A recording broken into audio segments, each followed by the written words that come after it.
I'm going to ask you a question, and this is going to tie in with the spaghetti scene from Michael Keaton's Batman in The Flash. All right, so first question's going to be, is Bruce an only child or is Bruce not an only child? Now, people who are aware of the Flashpoint paradox and Thomas Wayne would know that Bruce, in some continuities, does have a younger brother called Bruce. Well, the guy who becomes Batman is actually Thomas Wayne Jr. The dad also becomes Thomas Wayne Sr. Batman in Flashpoint Paradox. But Owlman of Earth 2, for example, is Thomas Wayne Jr., the elder brother, but the only survivor of the Bruce family. So, what's important for Batman to happen is he has to be the only survivor of his family. His parents have to die, and so does any other brothers or sisters that he has. So he can become the sole heir to the Bruce Wayne fortune. Now, this creates something that we like to call branched off realities or timelines and stuff like that. So it all depends on the initial split over here.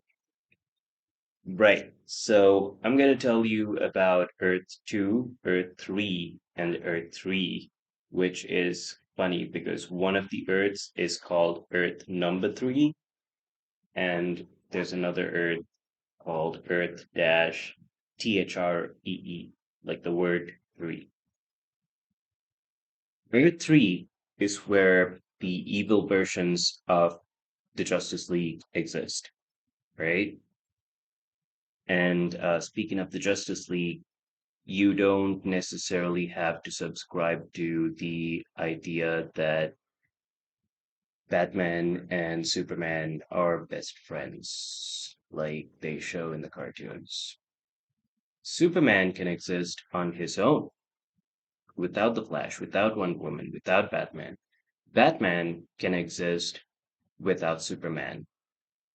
Now, both of these guys can have their own teams as well. Like, for example, you could put Flash on this side and Green Lantern on this side. But it's very essential that Green Lantern and the Flash are friends because they were the basis of what we call Brave and the Bold. It's been discussed on my channel before and on several other channels before. The friendship between the Flash and Green Lantern is what essentially brought together the entire Justice League concept.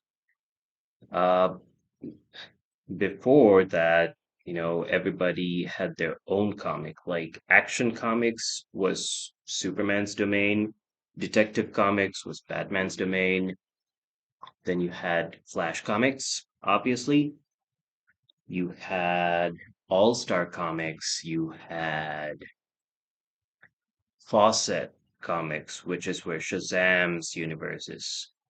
Shazam still has his own universe in Fawcett City, copyrights and stuff.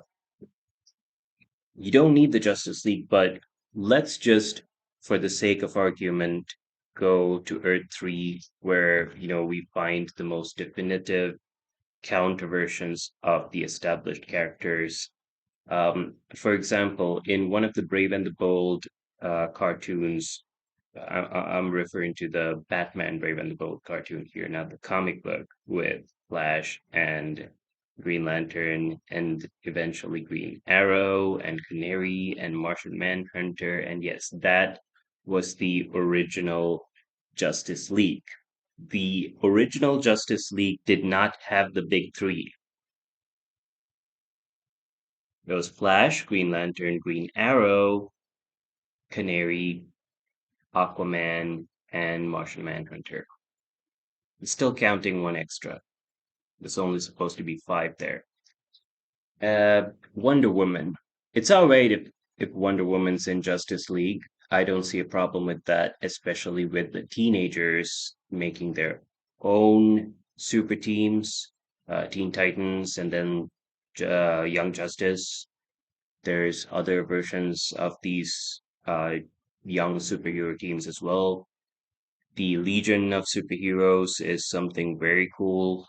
I think one of the coolest things that came out of DC Comics is the concept of the United Planets. Just like we have the UN on Earth, the legacy of Superman continues in the 31st century when a band of aliens basically make Earth their headquarters for a legion of superheroes, representatives from all the planets. It's basically like a delegation at the UN, but it's on a planetary scale or a galaxy scale, because a planetary scale is basically one or more planets.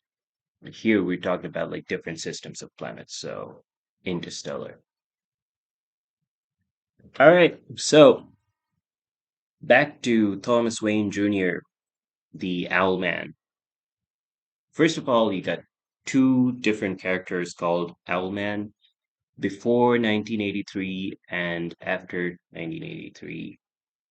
The first Owlman was, I think, in a relationship with Superwoman, who was their version of Wonder Woman.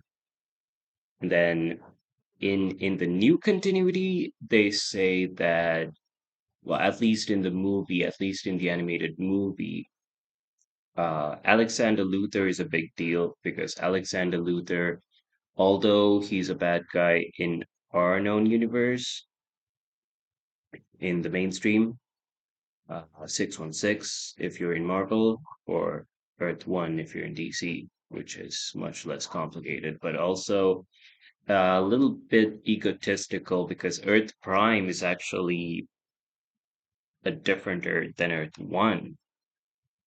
Uh,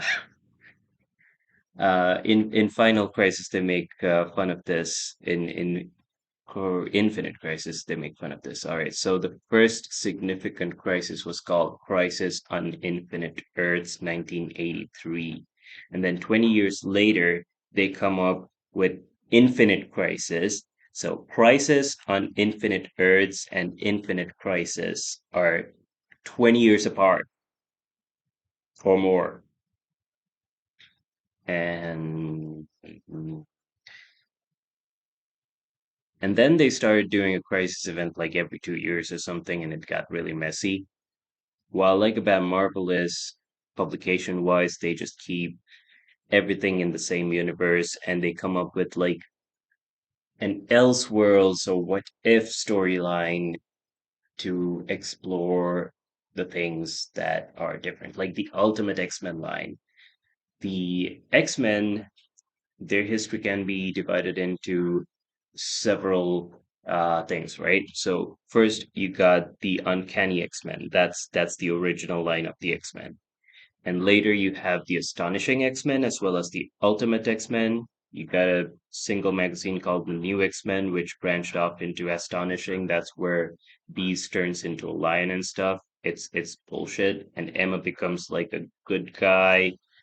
Cyclops and Emma start dating after Jean's dead. All of that happens in Astonishing. And then you got this weird ass, uh, what's his name? Dan Harmon? No, it's not Dan Harmon. It's worse than Dan Harmon. It's Hickman, Jonathan Hickman's weird ass. Yeah, that's the Krakoa thing. So Krakoa is actually connected to Uncanny, and they do bring up some interesting sociopolitical things to do with the X-Men and the mutants.